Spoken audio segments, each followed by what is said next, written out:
နေ့မှပြပြပေးမယ့်အကြောင်းအရာက Artboard ပါ size တွေအများကြီးထားပြီးတော့ Artboard တွေအများကြီးလုပ်လို့ရပါတယ်ဆိုတော့ဒီခါလေးမှာဥမာအနေနဲ့ပြပြရင်မတို့ကဒီ Artboard ကိုအများသောအားဖြင့်ဘာတွေနဲ့သုံးလဲဆိုတော့ business card တွေပေါ့နော်ရုံးမှာ business card တွေရှိမယ်ဆိုတော့အဲ business card တွေကိုအများကြီးလူနာမည်အများကြီးလုပ်တဲ့အခါမှာမတို့ frame တစ်ခုချမှာပေါ့ဆိုတော့အဲ့ frame တစ်ခုလေးကိုပဲမတို့ကစရိုက်သုံးသွားပြီးလူနာမည်ကြီးပဲချိန်မယ်ဆိုရင် Artboard တွေသုံးလို့ရတယ်ပြီးတော့ magazine စာအုပ်တွေပေါ့ magazine စာအုပ်တွေလုပ်တော့မယ်ဆိုရင်လည်း Artboard တွေသုံးလို့ရတယ်စာမျက်နှာတွေအများကြီးကို Photoshop အားသားတဲ့သူဆိုရင်တော့ Artboard ကိုလုပ်လို့ရတယ်ပေါ့နော် Artboard မှာ design ထိုင်လို့ရတယ်ပြီးတော့စာမျက်နှာအများကြီးလုပ်လို့ရတယ်။ Okay နောက်တစ်ခါကျတော့ဒီလိုမျိုးတနေရာထဲမှာပဲတစုစည်းရဲထားချင်တာမျိုးတွေဆိုရင်လည်း Artboard ကိုသုံးလို့ရတယ်ပေါ့နော်။နောက်တစ်ခါဘာတွေရှိလို့ရလဲဆိုတော့စာအုပ်အသေးစားလေးတွေ flyer အသေးစားလေးတွေအဲ့ဒါမျိုးတွေစာအုပ်နဲ့ထုတ်တဲ့ flyer အသေးစားလေးဒါမျိုးတွေဆိုရင်လည်းမတို့ Artboard ကိုသုံးလို့ရတယ်ပေါ့နော်။အဲ့တော့ Artboard ဒီစာမျက်နှာကြီး pages စာမျက်နှာအများကြီးကို size တစ်မျိုးတည်းနဲ့လည်းထားလို့ရတယ်လို့size အများကြီး size မျိုးစုံအနေနဲ့လည်းထားလို့ရပါတယ်ဆိုတော့သူမှာအားသာချက်အားနည်းချက်တွေရှိရောဆိုတော့အားသာချက်ကိုအမှားအရင်ဆုံးပြောပြပါမယ်အားသာချက်ကဘာတွေလဲဆိုတော့ဥမာအနေနဲ့မှာကဒီ Facebook website ကိုမှရှားလိုက်ပါပေါ့နော်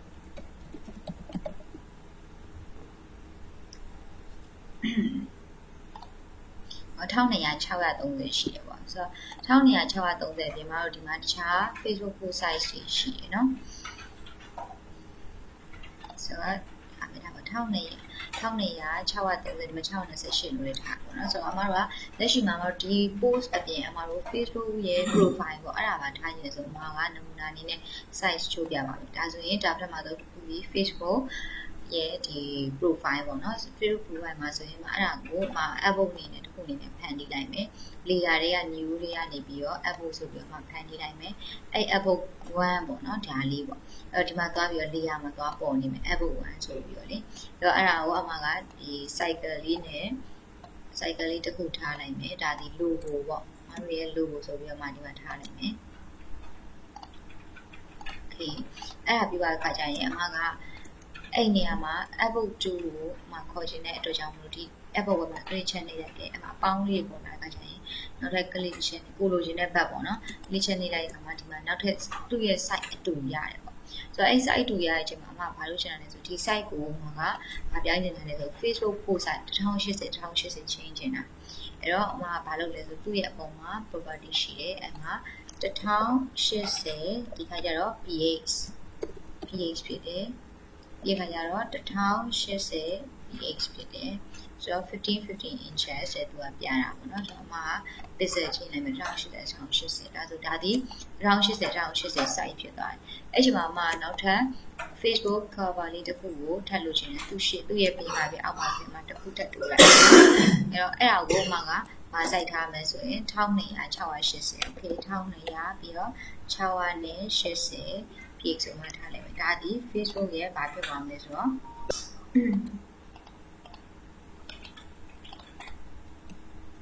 ဆိုတော့ဒါမှဒီဘက်လေးချလိုက်မယ်ဒါဒီ Facebook post ဒါဒီ Facebook cover okay ဒီလိုမျိုးကြိုက်တဲ့ size တွေခွဲပြီးတော့တနေရာထဲမှာထားလို့ရပါတယ်ဆိုတော့အဲ့ဒါကိုနောက်တစ်ခုအနေနဲ့ဗာထပ်လုပ်လို့ရတယ်ဆိုတော့ဒီ Artboard 1ကိုနာမည်ချိန်မှာပေါ့ဆိုတော့သူ့ပေါ်မှာသူ့မှာတော့ဒီဘက်မှာနာမည်သွားချိန်မယ်ဆိုတော့ Artboard 1ကိုဒါကprofile ပေါ့ profile မှာချိန်တယ်ဒီမှာ profile ချိန်ပါမယ်ဆိုတော့ Artboard 2ကိုဗာထားမလဲဆိုတော့ Facebook post ပေါ့ FB post ဆိုထားလိုက်မယ်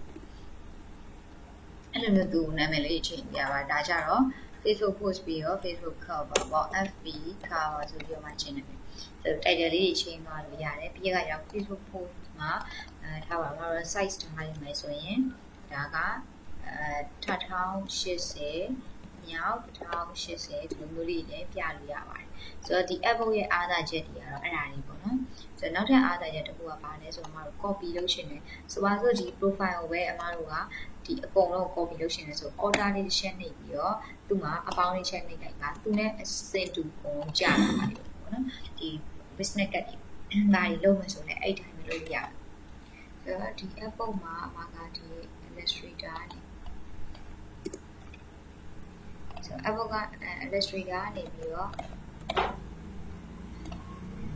illustrator ကနေပြီးတော့မှကဒီတစ်ခုလုံးကိုနော်အဲ့တော့ဒါလေးကိုမှ selection မှတ်လိုက်မယ်ဒါတမို့ကအသေးပေါ့နော်ဆိုတော့အဲ့ဒါလေးကိုမှ copy တော့ကူးလိုက်မယ် copy တော့ကူးပြီးရဲ့အခါကျရင်ဒါကိုဒီအလဲ center မှာလုံးဝထားမယ်ထားပြီးရဲ့အခါကျရင်ဒီအောက်ကဟာကဒါမှပဲ pattern ပေါ့နော်ဒီ pattern ပုံစံမျိုးလေးကိုအမှားက copy ယူလိုက်မယ်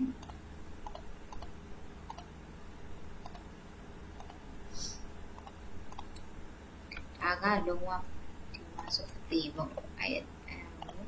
ဒီမှာထားထားလိုက်ဒီ channel လေးကနေနေပါရဲ့ချိန်မယ်ဆိုတာကတော့ channel နေရာလေးပေါ့နော်ဒီမှာဒီလိုလေးထားထားလိုက်မယ်ဆိုတော့သူတို့တိုင်းမှာမသုံးဆိုရင်ကတော့ဒီဟာကိုအပေါ်တင်ထားမယ်ဒီဟာကိုဒီ app ပတ်တန်လေးကိုတော့ရှောက်တော့မယ်ပေါ့နော်ဆိုတော့ဒီတစ်ခုဒီလုံးဝအသေးဖြစ်သွားပြီပေါ့နော်အဲ့ချိန်မှာဒီဘက်မှာတော့နာမည်ထားမယ်ဆိုတော့နာမည်အမတို့ကနမူနာလေးပဲမှာထားပေးလိုက်မယ်နော်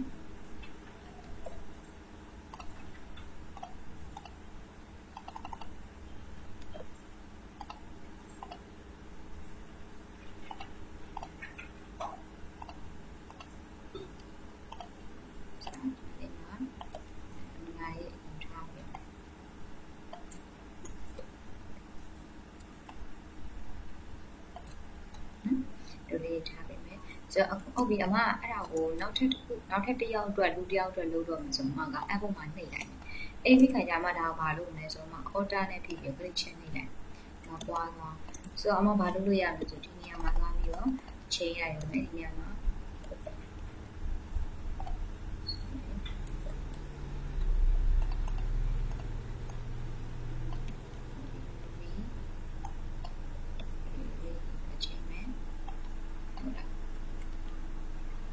ဒီမှာမှလိုက်မချင်းဘူးဘယ်နေရာမှာချိန်သွားမှာလဲဆိုတော့ဒီဟာတွေမှာဒါကားယူတဲ့နေရာမှာဒါချိန်မှာပါဘူးဘယ်လိုချိန်မှာလဲဆိုမှပြောပြဆိုတော့အမဒီ upload တွေကိုမှ copy ထူလိုက်မယ် order နဲ့ဒီနေရာမှာလည်း order နဲ့ copy လုပ်ပြီးအမကြိုက်တဲ့စာမျက်နှာလေးဒီမှာသွားပြီးတော့ချိန်လို့ရမယ် CC ပြီးတော့ဒီမှာဆိုရင်ဟို index နဲ့ကြိုက်တာချိန်လို့ရတယ်ဟုတ်လားဆိုတော့လို့ချိန်လို့ရတယ်အမတို့ချိန်လို့ရတာပါလဲဆိုတော့ဒီကြိုက်တဲ့ app မှာဒီဟာဒီ app မှာပဲထားပါ app 4နော်ဒီနေရာမှာဒီပုံလေးတစ်ပုံမှာတွက်ချိန်နဲ့ဖုန်းပုံလေးကိုမှာဟိုဘက်ကို switch လုပ်လိုက်ဟိုဘက်ဒီဘက်လုပ်လိုက်ဒီ app မှာတော့မျိုး save လိုက်မယ်ဆိုရင်ကျန်တဲ့ app တွေအကုန်လုံးတစ်ခုလည်းမဟုတ်ဘဲနဲ့အကုန်လုံးလိုက်ချိန်ကြည့်နော်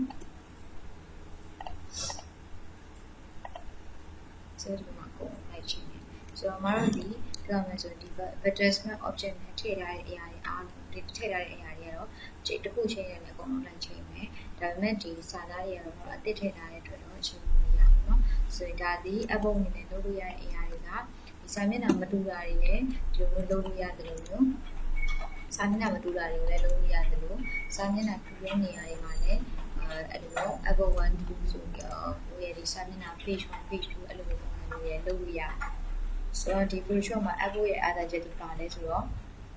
တစ်ခုတစ်ခု copy ဖို့ control C control V နဲ့သွားကြရမလို့ပေါ့နော် order လေးဖိပြီးတော့တစ်ချက်နေတာနဲ့အဲ့မှာရှိတဲ့၄ရောက်တိုင်းတညီတညာလေးသွားတယ်ပေါ့ဆိုတော့အမတို့ဒီထားပါတော့အမတို့ဒီ portfolio တွေပါလို့တော့မယ်ဆို portfolio မှာတိုက်တဲ့တွေအကုန်လုံးတူနေခဲ့မယ်ဆိုရင်တနည်းအားဖြင့်ထားခြင်းနဲ့တူနေခဲ့မယ်ဆိုရင် order လေးဖိပြီးတော့သွားနိုင်အောင်ဖြစ်ပါတယ်ဆိုတော့အဲ့ဒါလေးကိုအားလုံးသိစေချင်ပါတယ်ဆိုတော့မကပြပြချင်တာတော့ဒီနေ့ကတော့ဒီ app ရဲ့အကြောင်းပါပဲပေါ့နော်ဆိုတော့ဒီမှာ business card ဆိုရင်နာမည်လေးကြီးချိန်ရုံနဲ့ထားပါတော့ဒီနေရာမှာ email address ဆိုရင်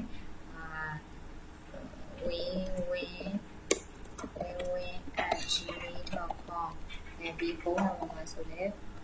ဖုန်းနံပါတ်0909ပြီးရင်0912345678တို့ဝေရှောက်ထည့်လို့ရတယ်အဲ့ဒါလေးကျန်တဲ့နေရာမှာမချိန်ဘူးเนาะတနေရာပဲသွားချိန်တာဆိုတော့ဒါဒီ business card တွေသုံးလို့ရတယ်ပြီးရကဘာတွေသုံးလို့ရလဲဆိုတော့တခြားတူညီတဲ့နေရာတွေပေါ့ပေါင်းချပေါ့ပေါင်းချတွေသုံးလို့ရတယ်ပြီးရကကျတော့ဘာရှိအောင်လဲဆိုတော့ပေါင်းချရှိရဲနောက်တစ်ခုကဒီpage တွေမှာဆိုရင်ဒီ number ထိပ် number တွေတက်တာပေါ့နော်တစ်နှစ်သုံးလေးတက်တာမျိုးတွေမှာဆိုလည်းသုံးလို့ရတယ်ဆိုတော့ဒါဒီ app ရဲ့အကြောင်းလေးပါပဲဆိုတော့ app ကိုအစအနေပြန်ပြောမယ်ဆိုရင်အမ မှာတော့ upload ကိုဒီ file လေးကနေပြီးတော့ new ခေါ်တယ် new ခေါ်တဲ့အချိန်မှာကိုကြိုက်တဲ့ site ကိုပေးထားပြရပါတော့ဒါတော့ A4 ဆိုတဲ့ A4 ကြိုက်တာပေးပြရတယ်ပေးပြီးသွားတယ်အမက A4 နဲ့ဒီမှာခေါ်ပြပါပေါ့နော်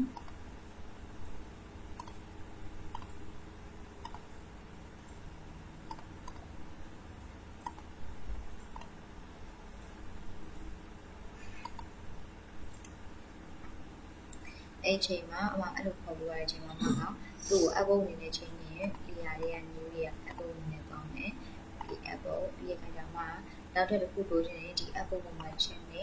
ပြီးနောက်တစ်ခုနေရာကို plus လေးနဲ့တွားရမယ်ဆိုတော့အဲ့ plus နဲ့တွားချင်တော့ဒီတစ်ခုလုံးရွှေ့ချင်ရင်လည်းရွှေ့လို့ရတယ်သူ့ရဲ့အကွာကိုပေါ့နော်ဒီ size ကိုချိန်နေတယ်ဆိုသူ့မှာ chain နေပြီးဒီမှာသွားပြီးတော့ upload ပေါ်နေတယ်ဒီမှာ properties တွေပေါ်လာမယ်ပေါ့နော်ဆိုတော့အဲ့ဒါတွေကိုမှကြိုက်လို့လုပ်လို့ရတယ်ပြီးရခါကျတော့သူ့ကိုနောက်ထပ်တစ်ခုတက်တဲ့ချင်း upload တို့မှာ chain နေချက်နေပြီးနောက်မှာဒီ plus လေးပေါ်လာတယ်ပေါ့နော်အဲ့ plus လေးတွေကနေကြိုးချိုက်တဲ့ဟာကို plus 10နေပြီးတော့သွားလို့ရပါတယ်ပြီးရတဲ့ဒီ upload 2ပေါ့ဒီဘက်ကဖိုလာမှာနာမည်ချိန်လိုက်ရုံနဲ့ page 2ဆိုပြီးချိန်လိုက်ရုံနဲ့လည်းအကုန်လုံးလိုက်ပြီးတော့ဒီ page မှာလိုက်ချိန်ပါတယ်ချိန်တဲ့ရမှာချိန်ပေါ့နော်ဆိုတော့အဲ့ဒါလေးကတော့ upload အကြောင်းလေးပါတယ်ဆိုတော့ upload မှာပြောမှဆိုရင်ဒီတော်တော်များများသုံးကြတာတော့ upload သုံးတဲ့အခါကျရင်ဒီ size တွေ resolution ရကြီးတာထည့်တဲ့အခါကျရင် page တွေဒီ upload တွေများပြီးတော့ဟန်းတာမျိုးတွေဖြစ်တတ်ပါတယ်အဲ့ဒါကြောင့်ကိုယ့်ရဲ့ set ပုံမှာမူတည်ပြီးတော့ကိုသုံးမဲ့ဒီပုံတွေရဲ့ resolution တွေကိုချိန်ညှိပြီးတော့သုံးစေချင်ပါတယ်မဟုတ်ဘူးဆိုရင်ဆက်ကမနိုင်တော့ဘဲနဲ့ဘာ file မှဖွင့်လို့မရအောင်ဖြစ်ပါတယ်နော်ကိုဥပမာအပြင်ဒီလိုပုံကြီးရှိနေမှာဆိုအဲ့ ပုံကြီးတွေကိုတစ်ခုပဲလုပ်ပါနှစ်ခုသုံးခုဒီ upload နဲ့မလုပ်ပါနဲ့ပေါ့နော်ဘာလို့ဆိုအဲ့ဒါကြီးဟန်းသွားတဲ့အခါကျရင်ဘယ်ပေပုံမှဖွင့်လို့မရဘူးနဲ့ဒုက္ခရောက်တာဖြစ်ပုံမှာဆိုလို့ပေါ့နော်ဆိုတော့အားလုံးလည်း upload နဲ့ပတ်သက်ပြီးတော့တော်တော်များဒီမှာကြမယ်လို့မှာကြည့်ပါရနော်ဒီလိုမျိုးနဲ့အရှိရင်မှာလာမေးလို့ရပါတယ်ဆိုတော့အမကဒီနောက်တစ်ခုအနေနဲ့မှာပြပြချင်တာကဒီ upload ထဲမှာပေါ့နော်ထားပါတော့အမတို့ကဒီ upload ကိုအတွင်းမှာကိုရှိနေပေါ့နော်အဲ့ဒါကို upload ရဲ့အပြင်မှာကိုထုတ်လိုက်တာနဲ့သူကအဲ့ folder တွေကနေပျောက်သွားမှာ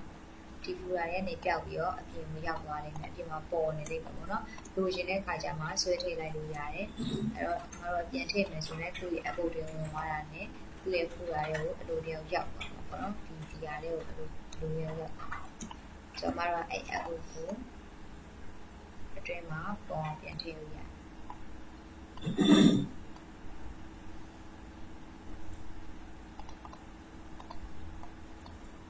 upload to copy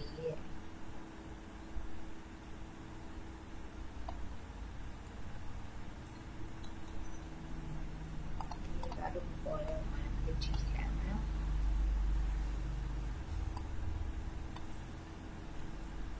ဆို upload 1 2 copy ဒီထဲကိုရောက်နေရဆို upload 1နဲ့ဟိုမှာတော့ထည့်မယ်နော် upload 1နဲ့ကိုတော့ထည့်မယ်ဆိုရင်upload 1နဲ့ကိုရောက်သွားပြီဆိုအဲ့နေရာထားသူတွေလည်းတိကျကြည့်ရမယ်နော်နေရာထားသူလွဲနေခဲ့မယ်ဆိုရင်လည်းသူကမပေါ်လာတော့အဲ့ဒါလေးကိုတတိထားပါ okay နောက်က export ထုတ်တဲ့အခါကျတော့ file တွေကနေပြီးတော့ export ပြီး export to file ဆိုတာရှိတယ်ဆိုတော့အမှသွားပြီးရွှေ့လို့ရတယ်ဘယ်ဟာတွေကို export ထုတ်မှာလဲထားပါတော့အခုလက်ရှိဒီ upload 1ကို selection ဖတ်ထားမယ်ဆိုရင် file တွေက export တွေကနေပြီးတော့ export to upload to file ဆိုရင်browse မှာတော့ယူရပေးနေမှာတိတ်ပါတယ် desktop မှာသိနေဆိုရင် desktop အဲ့ desktop မှာဒီတစ်ခုလေးကိုပဲတော့သိမှာပေါ့နော် Gpad နဲ့သိမယ်ဆို Gpad PDF နဲ့PDF မှာ Gpad နဲ့ပဲ run ဆိုပြီးပြောလိုက်မယ်အဲ့ကကြတော့တွေ့အောင်ထုတ်လာတဲ့အခါကျရင်ထွက်လာမယ့်ဟာလေးဒီ desktop မှာဒီ file နဲ့ပေါ်လာမှာပေါ့နော်ဆိုတော့အမတို့အဲ့လို file နဲ့မလို့ချင်ဘူးဆိုလို့ချင်နေဆိုရင်ဘယ်လိုရမလဲဆိုတော့ဒီသူ့ရဲ့ file ကို select မှတ်ပေးရမှာဖြစ်ပါတယ်ဆိုတော့ upload ကိုဒီမှာရှိရဲ့ upload ကို select မှတ်လိုက်မယ်မှတ်ပြီးတော့ရတာနဲ့ file တွေကနေပြီးတော့ export တွေကနေ export to file ဆိုပြီးတော့ဆို desktop မှာပဲပြန်ထားလိုက်မယ်ပြီး run နဲ့ထုတ်လိုက်မယ်အဲဆိုရင်ထွက်သွားမှာဒီမှာ desktop မှာလာပြီးတော့ပုံလေးပုံလာပေါ်ပါလိမ့်မယ် okay ဒီမှာ စိုက်ကြည့်ရတယ်4 file ပေါ်မှာဆိုတော့ export ထုတ်တဲ့အခါမှာလည်းကိုထုတ်ချင်တဲ့ file ကို select မှတ်ပြီးတော့မှ export ထုတ်လို့ရမှာဖြစ်ပါတယ်ပြီးတော့မှကလက်ရှိက basic course ဖြစ်နေတဲ့အခါကျတော့basic အကြောင်းကိုအဓိကထားပြီးတော့ပြောပြမှာပါအဲ့တော့ဒီမှာအရင် advanced အကြောင်းကိုဒီမှာပြပြလို့အဆင်မပြေပါဘူးเนาะအဲ့အတွက်ကြောင့်မို့လို့အမဒီ junior လေးတွေကိုပဲအမခေါ်ပြီးတော့ပြောပြပေးရဖြစ်ပါတယ်ဘာလို့လဲဆိုတော့အရင် expert တွေကိုမှပြပြလိုက်တဲ့အချိန်မှာ blind မမီရဲ့ junior တယောက်အနေနဲ့ဒီ group ကိုဝင်လာတဲ့အလကားပဲဖြစ်နေလိမ့်မယ်သူတို့တကယ်သိဖို့လိုတာဒီ basic အောက်ခြေမခိုင်မနဲ့ပုံလုံးဝတက်လို့မရပါဘူးဆိုတော့ basic ဒီအရင်အရေးကြီးပါတယ်เนาะအဲ့အတွက်ကြောင့်မို့လို့ဒီ basic ကိုအရင်ဆုံးသိတာဆိုတော့အမထပ်ပြောပြချင်တဲ့အရာဒီမှာ portfolio လုပ်တဲ့အခါမှာလည်းဒီမှာသွားပြီးလုပ်လို့ရပါတယ်ဆိုတော့ portfolio ကိုအမတို့ဥပမာလေးနဲ့ပြောမယ်ဆိုရင်ဒီ file ကြီးကနေပြီးတော့ create new ခေါ်တဲ့အချိန်မှာ portfolio size ကိုတစ်ခါလေးတက်မှာပါကိုဒီ A4 size လုပ်မှာဒါမှမဟုတ်ရင်သူများလိုမျိုးပဲ A4 ကိုအလဲအားလိုက်လုပ်မှာဘယ်လို size မျိုးလုပ်မှာလဲအဲ့ဒါကိုခုပါလာလို့စဉ်းစားပါဒါတော့အမတို့က international A4 နဲ့ပြီးရင်သူ့ကိုအမတို့က A4 နဲ့လုပ်ပြီး landscape လေးလုပ်မှာပေါ့နော်ဆို landscape လုပ်တဲ့အချိန်မှာအမတို့ကဒီပထမဆုံးစာမျက်နှာဒီ portfolio ဆိုသူများရေသုံးတယ်လို့မျိုး URD app ကိုလည်း portfolio ဆိုပြီးတော့အမတို့ပုံစံပေါက်မျိုးစားတစ်ခုခုနဲ့အမတို့ပြလို့ရတယ်အဲ့တော့ဒီမှာပေါက်မျိုးစားတစ်ခုခုနဲ့ပြရတယ်ပေါ့နော် portfolio ဆိုပြီးတော့အမပြမယ်ဒုတိယစာမျက်နှာမှာဘာဖြစ်နေလဲပေါ့နော်ဒုတိယစာမျက်နှာမှာဒီlayer ရဲ့က new layer app ဆိုပြီးတော့ပေါ်လိုက်မယ် copy ရကကြရင်တော့အဲ့ဒါကို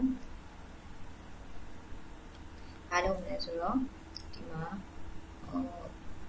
app ကနေပြီး new ထပ်ပါမယ်ဆိုတော့ဒီမှာသွားပြီးတော့မတို့ကြိုက်တယ်လို့ portfolio တွေကိုပြင်လို့ရတယ်မျက်နှာမှတ်လိုက်တော့ပေါ့နော်ဒီ portfolio ရဲ့ဒီလိုကကြတော့အပေါင်းပြီးပေါ်ထားပါဆိုတော့ပေါင်းမြင်ပါနှစ်မျက်နှာစာကိုဒီ app နှစ်ခုကို selection မှတ်ပြီးတော့ file လေးကနေပြီးတော့ export နဲ့ export to PDF ဆိုပြီးတော့မှပို့လိုက်ပါမယ် browse ကိုလည်း desktop မှာပဲထားမယ် okay နဲ့ထွက်မယ် run လိုက်မယ်ဆိုတော့ mouse ကိုထွက်လာokay နဲ့ထွက်လာမယ်ပြီးရကြတော့ဒီမှာ editor 1မှာအခုရှိမယ် about me နဲ့ portfolio နဲ့ဆိုတဲ့အခုရှိမယ်ပေါ့နော်ဆိုတော့အဲ့ဒါလေးကိုပုံကိုလေ့လာပြီးတော့ပြန်ပြီးတော့ portfolio လေးထုတ်လို့ရပါတယ်ဆို portfolio စာမျက်နှာတွေအများကြီးကိုလည်းဒီလိုနဲ့ထုတ်လို့ရပါတယ်နော်အားလုံးကိုကြည့်စုတင်ပါတယ်ဆိုတော့အမဒီမှာတစ်ခုရှိတာကဒီ portfolio အမပေါ်တင်လိုက်တာပေါ့နော်ပေါ်တင်လိုက်ရင် export လုပ်တဲ့ကဘယ်လိုဖြစ်မလဲချက်ပြန်ကြည့် okay အမတို့ပြန်ပြီးတော့ဒီမှာဒီမှာတစ်ခုပါသွားရှိတယ် select မှတ်ပြီးပေါ့နော်ဆိုတော့PDF စကောမှားဘူးမှလည်းအိမ်မှာပြီးလာနော် desktop ကိုပြောင်းလိုက်မယ် brand နဲ့ပြောင်းလိုက်မယ်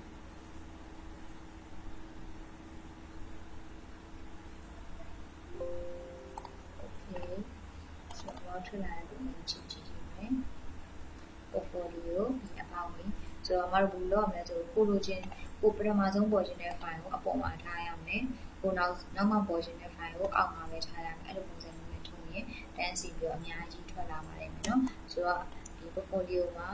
စာမျက်နှာတွေဘယ်လိုပေါင်းပြီးထုံးရမလဲမသိတဲ့သူတွေပြီးစာမျက်နှာဘယ်လိုလုပ်ရမလဲမသိတဲ့သူတွေဒီအမပြောသလိုမျိုးလေးဒီမှာ app ပေါ်ပြီးတော့လုပ်လို့ရပါတယ် app က2015အဲ့ဒါလေးစာပြီးပါလာပါတယ်ပေါ့နော်အဲ့တော့အားလုံးအဆင်ပြေကြမယ်လို့အမတို့ပြောလိမ့်ပါတယ်ပြီးတာရရှင်အမကိုလာလို့ရပါတယ်နော်